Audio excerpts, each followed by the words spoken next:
Hello বন্ধুরা, আমি আরেকটা রেসিপি নিয়ে আসলাম। এগুলো হচ্ছে আয়ের মাছ। তো আয়ের মাছগুলোকে একটু হলুদ দিয়ে তারপর মাছগুলোকে ভাজলে ফুটে না। তো এই যে দেখো, আমি ভাজছি দূরের থেকে। মাছগুলো আমার ভাজা হয়ে গেছে, আর এটাকে আমি আলু দিয়ে রসা করব। তো দেখো, তোমরা সবাই দেখতে থাকো। তো আলুগুলোকেও সেদ্ধ করে কেটে নিয়েছি ডুমো ডুমো করে। এবার তেলে এটা নুন হলুদ দিয়ে ভেজে নিলাম। তারপর ওটাতে জিরা, তেজপাতা, শুকনো লঙ্কা ফোড়ন দিয়ে মশলাটা দিয়ে দিলাম। তো মশলার মধ্যে আদা, জিরা, লঙ্কা বাটা। তো মশলাটাকে ভালো করে কষিয়ে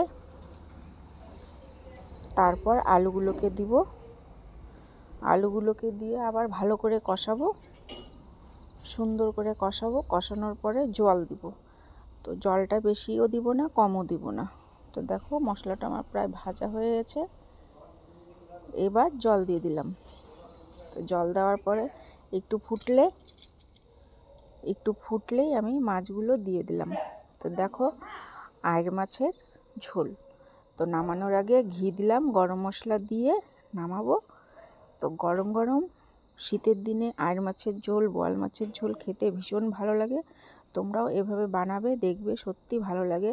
একটু ঝাল ঝাল করবে। তো দেখো, নামিয়ে নিলাম। ঝোলটা কেমন হয়েছে অবশ্যই জানাবে।